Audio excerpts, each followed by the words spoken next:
xoolaat mbind mi ngir daldi jëm ci li nga xamante ni mooy jogantey gox-goxaat yi door nañu ko fii nag ci diwaanu Kër Massar ñi ngi ko door ak ay jafe-jafe kii nga xamante ni nag mi ngi wuyoo ci turu Cheikh Tidiane Cissé bokk ci parti bu Pastef gis ni daal ñi nga xamante ni daal ñooy njiit yi li ñu doxal jaarul benn yoon ci yoon ndaxte kat ñi nga xamante ni nii kat ñoo bokkee ci Benno Bokk Yaakaar ak kenn koo xamante ni teewal na fi maire bi rek ñoom ñoo fi ne waaye nag ñoom ñi nekk ci opposition bi bàyyiwuñ leen benn yoon ngir ñu daal di teew. waaw ñoo nañu ba ñu ñëwee effectivement constaté nañ quelques manquements. D'abord, le premier manquement qu'on a constaté, il n'y a aucun représentant de l'opposition dans la commission. Au moment où les autres partis, le parti d'enfance, il y a un représentant du maire, il y a un représentant de Benno Bokk Yaakaar. Pourquoi ñu bàyyi leen ñu siéger au moment où ñun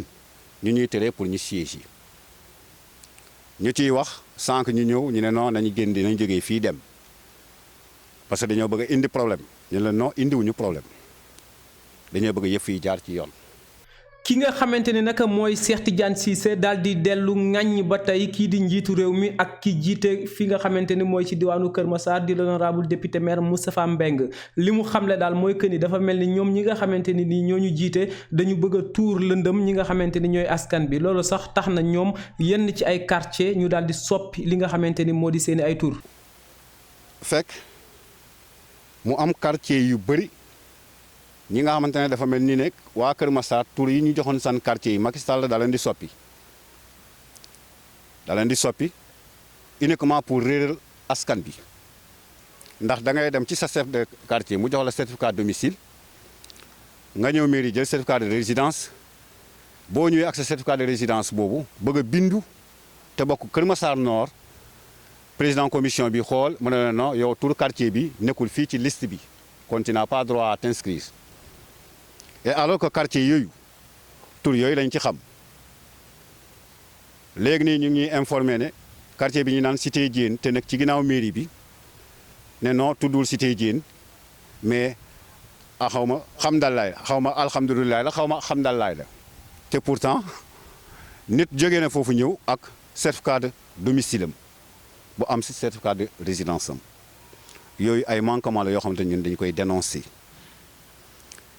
leneen li ñuy gën a dénoncé waat encore di si inquiété wu man mii nga xamante ne jot naa bindu ba ñu jox ma récépissé boobu mu ngi nii damaa yor sama carte d'identité doon Massarois nekk fii di voté Kër Massar depuis des années alors ñu gis ne Kër Massar def nañ ko département puisque suñu carte d'identité yii ce qui est marqué dessus mooy département de Pikine mu ngi nii alors on se dit que Pikine boobu war na mën a disparaître mais bi ma ñëwee commission bi jël nañu sama certificat de résidence ñu ne ma non yow jaru ngay indi certificat de résidence yow carte d'identité rek baax na ñu jël carte d'identité bi inscrire ma ba pare ba livré ma certificat de résidence bii certificat récépissé bii. Madame, quelque temps après ñu woo ma téléphone xamal ma ne waa commission de ñu ngi laajte gars yi ay photocopie de carte d'identité photocopie carte d'identité yooyu ñuy laaj tag ne ma delloo si ñëw di leen laaj kon man lan moo tax laajuñ moon photocopie carte d'identité président commission bi daal di ma xamal ne non monsieur Cissé d'ailleurs yow da ngaa bindu sax mais yow waroo bindu parce que yow Kër Massar fii nga nekk te fii nga yàgg voté. comme changé wu lieu de vote changé wu dara yow waroo inscrire modification yi nga xamante ne loolu ngeen di wax ci seen carte d'identité yi entre département de Pikine et département de Kër Massar rectification yooyu buy am au niveau national au niveau central lay amee comme données yaa ngi foofu dama ci alerter pour suba askan bi bàyyi ci xel suñu dawalee information bu mel noonu ba tag ne les Massarois ñi war a ñëw bindu ji ñëwuñu bindu ji ëllëg si biir buñ fi indil kenn problème ne ko non nekkoo ci liste électorale bi parce que lii ak lii ak lii ak lii man nag sama récépissé baa ngi nii ak man duma ko delloo kenn dama koy téye ba keroo li ñuy wax ma gis ko kon loolu dañ ci interpeller l'administration centrale ñu wax ci mu leer nit ñi dëgg askan Kër Massar dëgg su fekkente ne dañoo war a ñëw changer Kër Massar ñëpp war a ñëw changer seen pièce d'identité ñu changer ko. ñoom waa Pastef nag ñuy ŋàññi bu baax ki nga xamante ni mooy maire bi ak préfet bi ndaxte kat ñoom li ñu jàpp daal mooy que ni daal ñi ngi commencé di teg ay pièges ngir mën a am ay njuuj njaaj yoo xamante ni dinañ ko mën a def ci élection yu ñu dëgmal. Évident parce que maire bi il va user de tous ses pouvoirs pour jéem a mettre la couverture sur lui loolu moom c'est évident lépp lu mën a def pour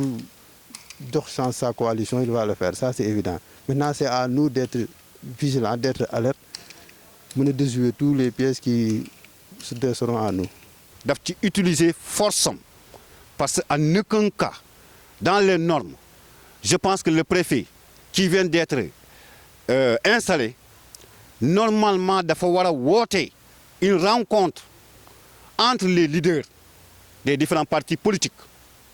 pour ñu toog waxtaan alors inscription yi naka la war a demee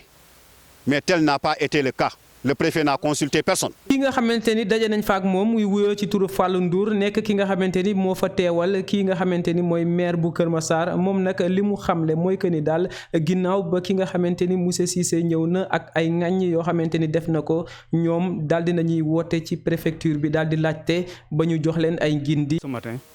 pour inscrire quoi comme ñëpp comme citoyen yëpp donc ba mu ñëwee automatiquement dafa fustiger affaire résidence yi quoi moom moo nekkoon problème am. parce que moom nee na résidence yi warul nekk Pikine moo ci war a nekk ba léegi